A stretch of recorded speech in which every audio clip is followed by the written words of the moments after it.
さあとっとと済ましちまおうぜ。へっ。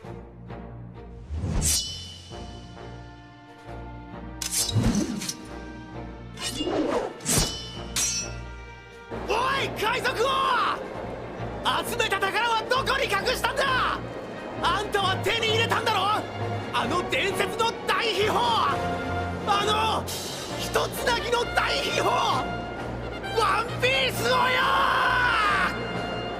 25 ans, voilà maintenant 25 ans, Keiichiro Oda berce des millions de fans à travers le monde avec son œuvre qui a su se démarquer par les incroyables aventures de Monkey D. Luffy. Et depuis toujours, Oda fait de nombreuses références dans son manga, que ce soit dans les différents folklores ou tout simplement dans la pop culture. Prenons le temps de nous attarder sur ces références aux contes. Les contes font partie intégrante de l'imaginaire humain depuis des millénaires. Ils ont été transmis de génération en génération dans de nombreuses cultures à travers le monde et ont évolué au fil du temps pour refléter les croyances et les valeurs de chaque époque. Les contes ont souvent été utilisés pour transmettre des messages moraux, éducatifs ou religieux, mais ils ont également été appréciés pour leur pouvoir d'évasion et d'émerveillement. Les personnages fantastiques tels que les fées, les dragons, les sorcières et les lutins ont captivé l'imaginaire des lecteurs de tout âge, les transportant dans des mondes imaginaires et merveilleux. L'imaginaire est donc un composant essentiel des contes, car ils permettent aux lecteurs de se projeter dans des mondes imaginaires et d'explorer des idées et des concepts qui dépassent la réalité. Et tout le long de l'histoire, on nous présentera des choses qui tiennent des plus grandes légendes ou beaucoup trop absurdes pour être réelles. Et chacune de ces choses finira par voir le jour en se basant sur les croyances et l'imaginaire de chaque personnage. Et quel autre personnage reflète mieux ce thème que notre cher Captain Usopp? Inspiré de Pinocchio, Usopp a la fâcheuse tendance à mentir, mais bien plus que des mensonges, Usopp est un rêveur, et depuis sa tendre enfance, il rêve d'aventure. Et malgré l'abandon de son père, il lui vouera toujours un profond respect et sera fier d'être le fils d'un pirate. Il s'est alors créé un monde dont le héros ne serait nul autre que lui-même. Il s'est inventé de folles aventures, toutes impressionnantes les unes que les autres, dans lesquelles il rencontrait des créatures relevant du mythe ou de l'imaginaire, et c'est parce qu'il croyait lui-même en ce qu'il disait que chaque élément qu'il mentionnera prendra vie un jour ou l'autre. Car si Usopp n'est pas le plus puissant des Mugiwara, il possède la plus grande imagination, la plus grande inspiration. Après tout, c'est lui qui est à l'origine d'une arme capable de contrôler le climat, une arme qui a su faire ce qu'un personnage imaginait. Car sans Nami et son imagination, le Climatact ne vaudrait pas grand-chose. Quand Usopp ment, Usopp imagine. Et chaque mensonge deviendra réalité. Et Oda nous laissera un indice sur cette capacité que possède Usopp sur la cover du chapitre 796. Où nous pouvons lire sur le short d'Usopp, les mensonges deviennent réalité. Que ce soit le poisson rouge géant qui apparaît à Little Garden, la taupe géante dont il parlera à Kaya qui s'avérera être Miss Merry Christmas, ou encore le dragon qu'il mentionnera au chapitre 40 qui verra le jour plus tard à Punk Hazard. Et tout ce qu'il mentionnera finira par apparaître dans l'histoire. Mais ça serait une erreur de penser qu'il est le seul capable d'une telle capacité. En effet, à de nombreuses reprises, des personnages ont imaginé des choses qui se sont avérées vraies plus tard dans l'œuvre. Prenons l'exemple du chapitre 435, épisode 320. Kokoro indiquera aux Mugiwara leur prochaine destination qui n'est nulle autre que l'île des hommes poissons. Elle leur parlera alors du triangle de Florian, une zone maritime qu'ils devront impérativement traverser pour rejoindre leur prochain objectif. Mais il s'avère que dans cette mer mystérieuse, chaque année des centaines de navires y disparaissent. Au cours de la conversation, chaque Mugiwara, excepté Usopp, exprimera une idée qui finira par se réaliser. Chopper parlera de voir des fantômes, Luffy un squelette vivant, Nami un navire fantôme, Robin parlera d'un navire qui regorge de trésors, Zoro de trouver un nouveau sable. Et vous le remarquerez, toutes ces choses arriveront durant l'arc Thriller Bark. Tout d'abord, Perona, détentrice du Oro Oro no Mi, puis de l'ectoplasme, lui accordant la capacité de créer des fantômes. Brook, ancien vice-capitaine des Rumbar, est un squelette vivant naviguant sur un bateau fantôme. Au chapitre 486, après avoir survécu au combat contre Moria et à l'assaut de Kuma, les Mugiwara retrouveront le Sunny rempli de trésors. Et pour finir, Zoro, après avoir vaincu le zombie de Ryuma, héritera de son sabre. Quant à Sanji, son désir est sans rapport avec tout ça. Plus tard, il exprimera son envie de voir des sirènes et c'est qu'après l'arc Thriller Bark qu'ils rencontreront Keimi. C'est sans rappeler qu'au chapitre 218, un navire tombe du ciel. Il est alors mentionné, toute chose imaginable par l'homme peut se produire dans la réalité. On peut sans problème se dire que les croyances des gens façonnent ce qui existe et ce qui n'existe pas. Les désirs, la réalité, les souhaits et les rêves sont des thèmes forts dans One Piece de manière générale et plus récemment sur Egghead. Les gens ont tendance à percevoir si quelque chose est réel que par sa tangibilité. On voit, donc on croit. Alors que ce que propose Oda, c'est que cette tangibilité dépendra entièrement de si les gens croient en son existence sans même y toucher. Et l'hologramme que Luffy essaie de toucher à Egghead illustre parfaitement ce principe. Ce n'était qu'un hologramme, mais puisque Vegapunk croit en leur existence, au-delà de s'ils sont réels ou pas, il est capable d'interagir avec eux. Il y a évidemment une explication narrative à ça, mais Vegapunk ici essayait simplement d'accentuer ce point. La tangibilité et la réalité sont constamment évoquées dans tout le long de Egghead, notamment dans le discours de Vegapunk, qui dira que toute chose au monde est le fruit d'une volonté. Il conclura sur la nature des fruits du démon qui ont vu le jour par la volonté et le souhait de l'humain d'évoluer, que les utilisateurs des fruits du démon existent à travers différentes dimensions imaginées par quelqu'un avant eux. Ce détail semble passer inaperçu, mais reste malgré tout très mystérieux et pose la question de qui est cette personne. Bien que les mystères sont monnaie courante dans One Piece, plus le récit avance et plus les réponses à nos questions semblent aller bien au-delà de ce qu'on pouvait imaginer.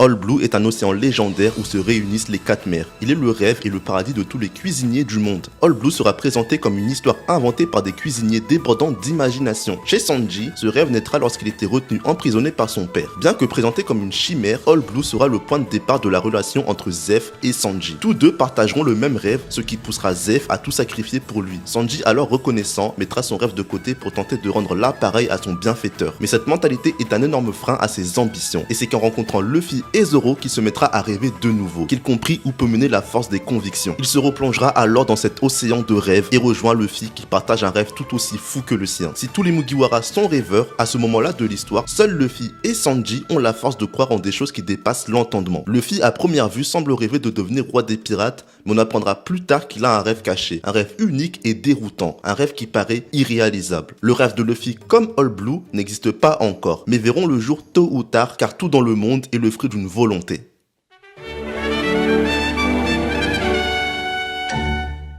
Si on reprend tous ces éléments, quelque chose devrait tout de suite nous interpeller. Et dans tout ça, que représente vraiment le One Piece? Après tout, il est le désir de nombreux pirates et la raison pour laquelle de nombreuses personnes ont hissé un pavillon à tête de mort. Et jusqu'ici, que sait-on du One Piece? Sa localisation est vraisemblablement Locktail. Et Roger, lors de sa découverte, était arrivé trop tôt. Et c'est sur ce point qu'on va s'attarder. Ne vous êtes-vous jamais demandé pourquoi trop tôt? Parce que l'éveil du Nika Nika no Mi, signe du retour de Joy Boy, n'avait pas encore eu lieu? Parce que Shirahoshi n'était pas encore né? Mais encore, je pense qu'il y a autre chose. Quelque chose autour duquel tout le récit de One Piece réside. Roger, lors de son arrivée à Locktail, le dira lui-même. Ils sont les premiers à trouver cette île en 800 ans. Et ce point a toute son importance. Parce que c'est de là que tout va partir et de là que tout va se créer. Lors de son arrivée, ce que représente le One Piece est inconnu au monde.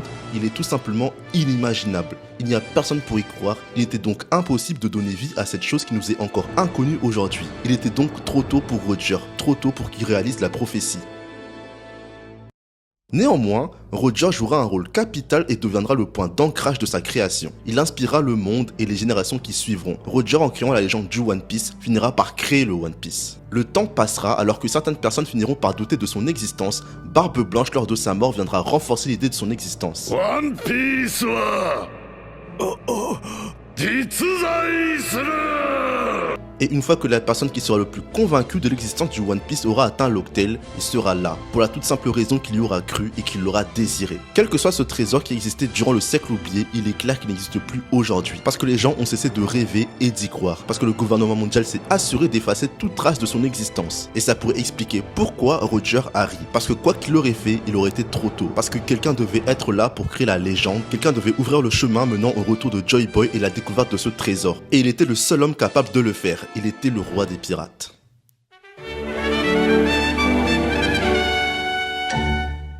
Parlons maintenant d'un arc qui a divisé la communauté, mais qui n'en reste pas moins excellent et important pour l'histoire. Je parle bien évidemment de l'arc Skypiea. Il est clair que cet arc a une certaine importance pour le récit. Mais finalement, que raconte Skypiea? Skypiea est une histoire tragique, une histoire de rêve, le rêve de Norland. Il sera exécuté au même titre que Goldie Roger, mais contrairement à Roger, il n'inspirera pas le monde et sera tourné au ridicule et qualifié de menteur durant 400 ans, sans que personne ne découvre ce qu'il a laissé derrière lui, sans que personne ne croie en l'existence de la Cité d'Or. Son histoire ne vivra qu'à travers ses descendants. Bien que Cricket passera une partie de sa vie à chercher des vestiges de la Cité d'Or, il ne croira pas en Norland. C'est sans compter sa rencontre avec le plus grand des rêveurs, Monkey D. Luffy.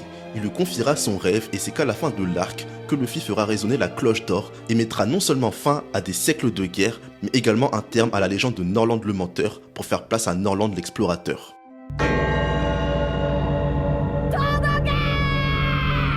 La transmission de volonté dans One Piece joue un rôle majeur dans le récit et dans les motivations des personnages. Ça rejoint également ce que je disais en début de vidéo sur les contes qui sont transmis de génération en génération. Et qu'est-ce qui illustre mieux ce point que Nika? Présent chez plusieurs peuples sous différents noms, il sera toujours représenté par le soleil et vu comme un libérateur.